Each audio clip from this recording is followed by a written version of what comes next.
ночью из Атлантики.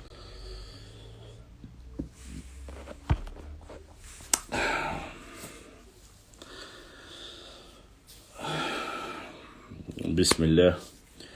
Ассаламу алейкум ва рахматуллахи ва баракатуху. Доброй ночи, дорогие мои подписчики, доброжелатели, недоброжелатели и все. А я рад приветствовать вас у меня в эфире. Сегодня у нас день эфиров. Сегодня пятница. И мы с вами в эфире. Надеюсь, что мы с вами пообщаемся плодотворно. Обсудим ряд вопросов о наболевшем, об истории, этнографии, географии нашего народа, конечно же.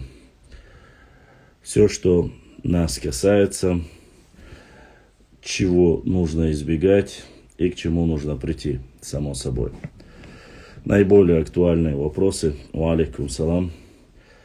Надеюсь, мы сегодня поговорим о них.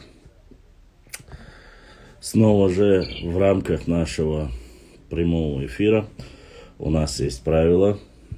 Если вы отправляете запрос на прямой эфир, обязательно нужно, чтобы было видно лицо и без мата, оскорблений и так далее. Любое оскорбление народа, любого народа, человек выводится из эфиров. Общение должно быть культурное, и мы должны понимать, что мы не сидим где-то на базаре, и нам, конечно же, желательно вести себя культурно, поскольку мы являемся достойными представителями своих предков. Нужно уметь себя вести, конечно же, по желанию. А тот, кто не умеет себя вести, отправится, как говорится, восвояси, что поделать. Значит, им не место в нашем эфире. К сожалению, прошлое воскресенье я, как говорится, не смог провести эфир, как бы я этого не хотел, но ва алейкум салам. Поэтому хочется обсудить, конечно, реальные те проблемы, которые существуют, и ответить на ваши вопросы, которые я получил в директ в течение недели. Надеюсь, что мы будем обсуждать реальные актуальные вопросы, потому что, честно сказать, желания нету какие-то провокационные вопросы сидеть и обсуждать, и ваше время терять, как говорится, и свое время. И мы должны наиболее важные, актуальные вопросы. Начну я сразу же с тех роликов, которые мне прислали в директ. Два ролика, которые в эту неделю мне прислали больше всего. Во-первых, это провокационный выпуск так называемого научного дискуссионного или исследовательский клуб. Название я даже и знать не хочу. О якобы том, что Бамут является другим селением, то есть является другой территорией, другой республики. И второй вопрос, снова же, это тоже направление, были закинуты, опять же, через год спустя закинуты провокационные ролики с этими флагами. Отвечу по поводу флагов. Дело в том, что на территории Чечни есть символика, есть флаг. Вот это провокационное действие было проведено где-то, кажется, 1,5 года тому назад, летом.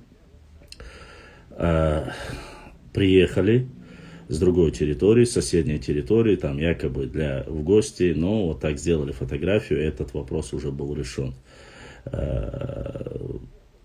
После того, как все произошло, через определенное время, когда приезжает, никто ничего не показывает, а проведя какие-то провокационные действия, делают фотографию, закидывают через определенное время. это, конечно же, является только провокацией. Территория наша, Нохчичуя, она уже определена, и нам переживать за то, что там какие-то флаги другого формата, это, конечно, чушь собачья. Что касается этих флагов, конечно же, есть вопросы по флагам, о том, что якобы родовые флаги и так далее. Еще раз я хочу повторить. Нету ни одного доказательства, нету никакого подтверждения, доброй ночи, о том, что до времени шейха Мансура у Шурмы на территории Чечни, что у кого-то были какие-то флаги какого-то расцвета или лоскуты. После прихода и появления первого имама Кавказа шейха Мансура, национального лидера чеченского народа, появились различные знамена. Эти знамена, которые есть со звездой красной, красное полотнище и так далее и тому подобное, они появились уже позже. Вполне возможно и уже подтверждено, что во время наибства, во время имама Шамиля, когда был имамат Шамиля Чечни и Дагестана, в это время, что у разных наибов были разные флаги. Снова же, я не читал ни одного материала, что какие-либо наибы, имеющие там этого тейпа, имели отдельный флаг, такого не было. Наиб и за ним присутствующие разные тейповые представители, воины, там, представители, которые были на Кавказе, вполне возможно, у них был флаг. А так, что у каждого был свой флаг, это, конечно же, неправда. Что касается, по крайней мере, я не видел ни одного официального документа, официального, где-то закрепленного. Если у нас нет подтверждения, то мы, само собой, не можем этого утверждать. Что касается Бамута, уважаемые провокаторы, которые закидывают и везде пишут о том, что Бамут и так далее и тому подобное. Вот эти провокации, что на определенное время, там, буквально на 4 или 5 лет, то, что он входил в состав соседнего региона, об этом уже обсуждалось, и никто этого и не скрывал. Но сегодня мы, если захотим таких же провокаций, мы точно так же можем говорить о Псидахе, допустим. Дюэл Кюрт, который со времени своего появления всю жизнь там он был чеченским. Но сегодня мы не говорим об этом и не утверждаем, что там оно является, и писать об этом исторические документы, поднимать. Если каждый будет вот такой провокацией заниматься, то мы точно так же можем взять, поднять эти села, которые были переданы, и говорить, что они не входили никогда в ваш состав, даже по той же карте Бимбулата Богатырева. Не поддавайтесь на провокации, касающиеся вот этих вот ссылок. Этим ссылкам уже у меня память хорошая. Может быть, не идеальная, но хорошая. Поэтому эти материалы, многие, кто заходит сейчас в интернет, вы думаете, вот вы увидели, вы считаете, что это реально. Они сами там утверждают, вы просто можете пройтись и посмотрите. В советское время, в период утверждения, они там говорят, что определен с 24 или по 29 1924 по 29 или 25 год, вот переходный период, короткое время, то, что он был. Так что люди просто-напросто занимаются провокацией. Но эти провокации до добра никогда не доводят. С учетом того, что сегодня есть представители, которые и не позволят. Есть и комиссия по границам, которые очень жестко и призвали, и сказали, если у вас есть мужество, если вы говорите, что это ваши села, приходите с картами, докажите, что это ваша территория. Ну, что мы слышим в ответ? Мы в ответ ничего не услышали, кроме как вот таких вот писулек. Что касается нашей научной интеллигенции, я считаю, что да, наша научная интеллигенция должна отвечать вот таким представителям. Если бы это написал бы человек, который не имеет никакое научное образование, или там, я не знаю, в научном круге не крутился, можно было бы оставить на уровень каких-то блогеров там, и так далее и тому подобное. Но поскольку они себя называют там научный клуб и так далее, такой же научные представители нашего народа должны им дать достойный ответ. Бамут никогда не был другим регионом и никогда не будет. Как был Бамут, много чуть-чуть, так он и остается. Поэтому я вас прошу не переживать, не суетиться, не наводить лишних там под комментариями. Как говорится, собаки лают, караван идет. Поэтому это когда уже понимают, что внимания не обращают, когда уже понимают, что уже нечего больше сказать или показать какие-то аргументированные факты, начинают рассказывать. Ну, это, конечно, недалеко идет. Это нарнийские, амазонские сказки, они заканчиваются на уровне, к сожалению, таких людей, которые в эти байки и сказки верят. Поэтому по флагу я вам ответил. Мне много часто задают вопросы, вот флаг такой вот тейпа, флаг такого-то тейпа. Ну, к сожалению, уважаемые мои братья, до времен шейха Мансура какие-то флаги, чтобы у нас были, чтобы они сохранились, чтобы они задокументированы были. Разницы нету, за ичкеринцами они были, или за акинцами они были, или за шатоевцами, чеберлоевцами. Даже вот крупные, вот территориальные, за ними не было никаких флагов. Уже во времена шейха Мансура считается, что одним из его первых флагов это уже зеленое полотно было, сплошное зеленое полотно. Если кто не знаю, но что, в этом-то и проблема, я как раз таки об этом и говорил. Проблема этих людей заключается в том, что когда их призывают и говорят, придите, допустим, автор вот этого памфлета и этой сказки нарнийской является никто иной, как Кадзоев Нурдин. Без всякого исключения, насколько я знаю, это он и с ним связанный кто-то написал. Но ни Нурдин, никто другой и слова не сказал Даудову и не пошел навстречу с ним, чтобы поговорить об этом. Поэтому это, конечно же, визги, крики. Но это было 1,5 года, просто люди сейчас опять они начали закидывать свои паблики, и люди думают, что это сейчас произошло. Нет, это написано раньше, и само собой они выложили это, брошюрки, монографии. А есть конкретно человек, который сегодня отвечает по этому вопросу. Как раз таки это сектор Серноводского района. Если есть мужество, если есть доказательства, пускай едут к представителю власти, к Даудову, допустим, и пускай с ним разговаривают по поводу Бамута. Их село это или что-либо село. Если исторически затрагивать, снова же на уровне власти, если они хотят затронуть, а он тоже обоснует, я думаю, что 7-8 сел, которые оставили Ингушетии сегодня, они тоже о них не забудут. Ну, тот же Псидах даже, если взять, который 99% состоит из чистых ногчей. Но мы солидарность, зная, соблюдая закон, какие-то лук соблюдая, ничего не говорим, но люди не понимают об этом. Ассаламу алейкум, башлам, гарвай лулху, абу бохш, имам шейх Мансур, кумык хилаб. Имам шейх Мансур никогда не был, ни кумыком не был, ни итальянцем, ни татарином не был. Шейх Мансур из тейпа Эль-Станшхо, Ша'баз, сын Ша'база, Ушурма, является чистокровным ногчи из селения Алды. Поэтому кумыки приняли участие при призыве,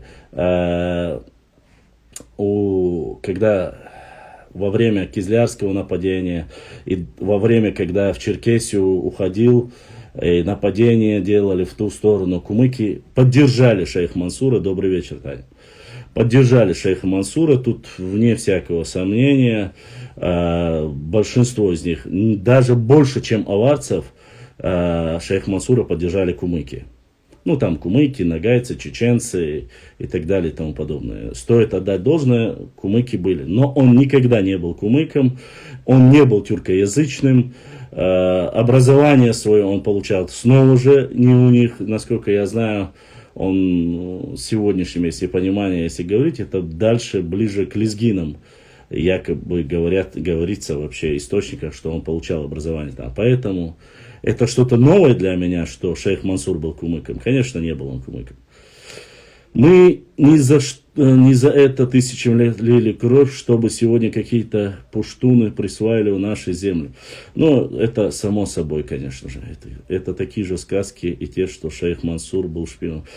Ну, что он там был турком и так далее. Ну, я же вам говорю, вот был представитель мухаджиров, потомок мухаджиров из Турции, которые говорят, что на уроках в Турции, проживая в Турции, рассказали, что имам Шамиль является турком. То есть там в истории они говорили, что он турок, а здесь никто даже об этом и не заговаривается.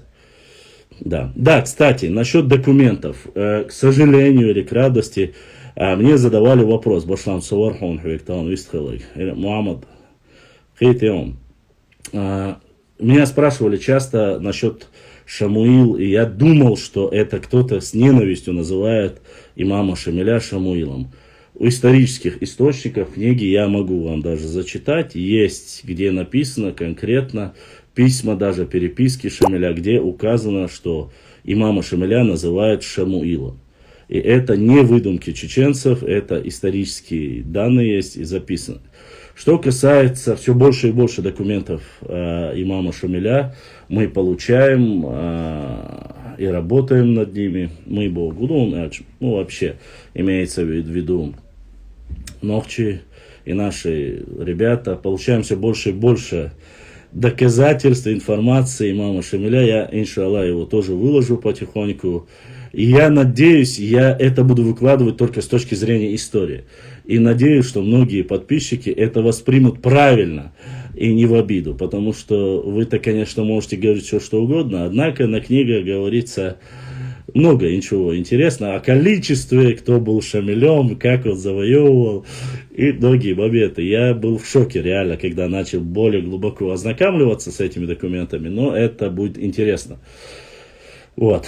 Ачар Хаджи является чеченцем, селением Майртуб, из Тайпа Гендергно.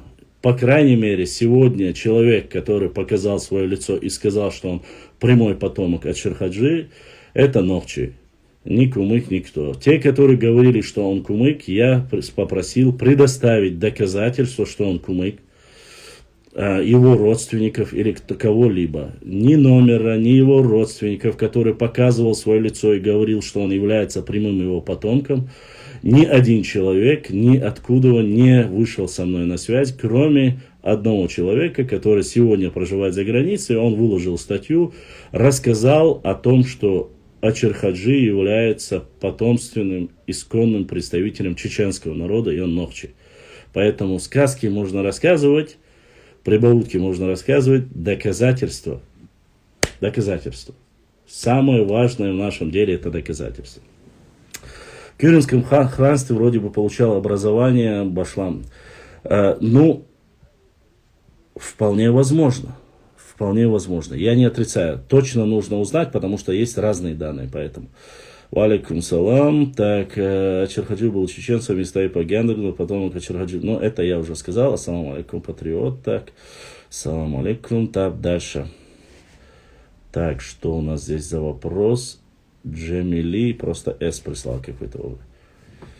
Я не знаю, к сожалению, многие вещи, конечно, пытаются перетянуть, пытаются переиначить, но, честно сказать, к чужим мы не тянемся, своих мы не отдаем.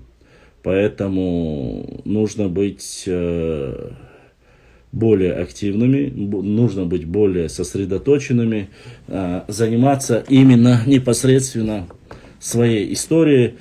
Честно сказать, непонятно люди, которые пытаются как-то исказить и воспользоваться моментом, чтобы чужое присвоить. На арабском языке Шамиль пишется как Шамвил. Шамвил, буква У, учитывается как буква В. Я Абу Мухаммад, я не знаю, я говорю то, что я увидел на документе. Я думал, раньше это выдумка, но на официальных документах есть такое написано, где записали его как Шамуил. Кто дал тебе это имя? Ва алейкум салам. Имя Башлам мне дала моя бабушка, дал Гешту отцу. Так, я назвал Шамуила, как есть, исходя из источников, которые я читал. Да, Мардук, нашего, к сожалению, к радости, не знаю, но это оказалось правда. Это есть правда.